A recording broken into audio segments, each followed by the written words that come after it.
Every detective has one case they wish they'd never solved. This is mine. My name is Detective Mason Reed, Homicide Division, Chicago Police Department. I've investigated over 100 murder cases. Some were brutal, some were heartbreaking, but none of them ever followed me home, until the Double Knock case. It started with a woman named Olivia Turner, 36 years old, a pediatric nurse. She lived alone in a quiet suburb outside Chicago. Her body was found sitting in her living room. There were no injuries, no blood, no signs of forced entry. The medical examiner ruled it a sudden cardiac arrest. Case closed. At least, that's what everyone believed. 3 weeks later, another body appeared. Then another. 5 victims in just 2 months. Every death looked natural. Heart failure, stroke, accidental falls. Nothing connected them, except for one detail no one else noticed.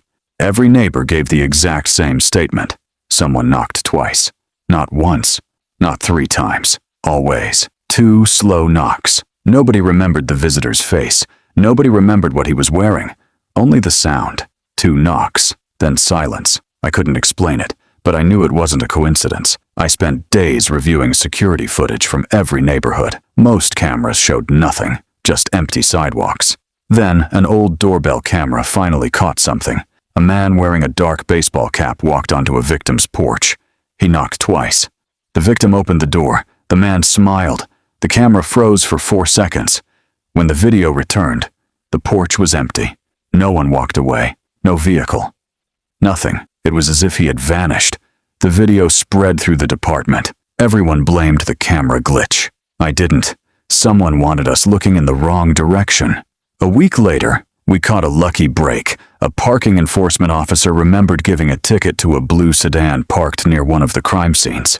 The plate belonged to Caleb Mercer, age 44, former behavioral psychology professor, recently unemployed. No criminal record. We brought him in that afternoon. He didn't seem nervous. If anything, he looked relieved. He smiled as I entered the interrogation room. "I've been expecting you. Detective Reed, you know why you're here? I assume it's about the people who opened their doors. I placed 5 crime scene photos on the table. Did you know them? I met them. You visited their homes? Yes. Why? Because they invited me." I frowned. "They didn't know you. They didn't need to." He leaned back calmly. "People trust confidence. If you knock like you belong there, most doors open." I stared at him. "What happened after they let you inside?" I asked one question. "What question?" He smiled. "What scares you the most about living alone?" I felt a chill. They answered, "Every single one. People love talking about fear, especially when they think someone wants to help." I folded my arms, and then I thanked them and left. "That's it? That's all?" His answer sounded impossible. 5 people were dead. There had to be more. I slid another photo toward him. Olivia Turner. What happened to her? For the first time, his smile faded. I warned her. "You warned her about what? That someone would come back." My heartbeat slowed. "Who?" He looked directly into my eyes. "Not me." The room went silent. I watched him carefully. Every answer felt rehearsed. Every pause. Intentional. Finally, I asked the only question left. "If you didn't kill them, who did?" Caleb looked toward the interrogation room door, then back at me. His voice dropped to almost a whisper. "The man who always knocks twice." A loud bang echoed through the hallway outside. Officers began shouting. Someone was running.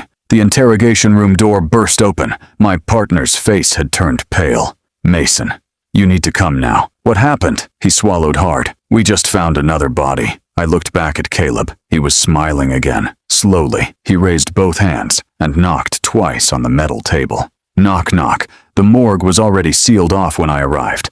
The victim was a 60-year-old retired firefighter named Harold Benson. No signs of violence, no forced entry. The front door was still unlocked. His coffee sat untouched on the kitchen table. The medical examiner looked at me. Another heart attack. I walked through the house in silence. Then I noticed something. The security system had logged the front door opening at 8:14 p.m., closing at 8:16 p.m., exactly 2 minutes. Just like every other victim. Back at the station, I reviewed Caleb Mercer's background again. Behavioral psychology. Specialized in fear? decision-making, and stress responses. Then I found an old university lecture. One sentence changed everything. The human mind is capable of killing the body long before any weapon can. That's when it finally made sense.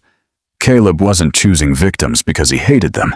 He was studying them, learning what terrified them most. Someone else was using that information. I rushed back to the interrogation room. Caleb looked up before I said a word. You figured it out. You're not the killer. No, you're the one who finds the victims. He smiled. I ask the questions. He finishes the work. Who is he? Caleb was silent for several seconds.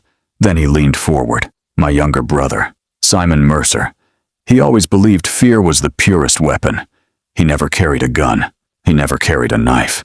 He simply became whatever his victims feared most. My phone rang. Nora's voice came through. We found Simon. Abandoned Riverside Hotel. He just went inside. I didn't wait for backup. 10 minutes later, I reached the hotel. The lobby was dark. Dust covered the floor. A single light glowed on the 3rd floor as I climbed the stairs. I heard it. Knock. Knock. The sound echoed through the empty hallway. I followed it to room 312. The door was half open. Inside stood a tall man wearing black gloves. No mask, no weapon. Just a calm smile. You must be Detective Reed. Simon? He nodded. You've been chasing the wrong brother. You're under arrest. He laughed quietly. For what? I never touched anyone. He wasn't lying. Not directly. Simon stepped aside. The room behind him was filled with notebooks. Each one contained detailed profiles of future victims, their fears, their routines, their medical conditions. Every weakness carefully documented. You see, Simon said, fear does the killing. I only introduce people to it. I reached for my handcuffs. At that moment, Simon slammed a steel door shut between us. The automatic lock engaged. I was trapped inside. Smoke began filling the room. Not poison, just thick, harmless smoke, enough to destroy visibility. My breathing became faster. My heart pounded. I realized what he was doing. He wasn't trying to kill me. He wanted me to panic. I closed my eyes, forced myself to breathe slowly, counted every second. 1, 2, 3. Then I remembered the emergency fire release beside the door. I felt along the wall, found the handle, pulled it. The lock released. By the time I reached the hallway, Simon was running toward the rooftop. Police sirens surrounded the building. He had nowhere left to go. He looked over the edge, then back at me, for the first time. His smile disappeared. You know what the difference is between you and my victims, Detective? No. You didn't let fear make your decisions. Before another word could be spoken, officers rushed onto the roof. Simon dropped to his knees. It was over. Weeks later, both brothers were sentenced. Caleb had chosen the victims. Simon had turned their deepest fears against them. Neither had needed a weapon, only manipulation, only terror. The files were locked away. The case was closed.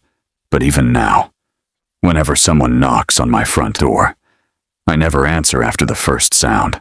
I always wait. Because if I ever hear 2 slow knocks, I still feel my heart skip a beat.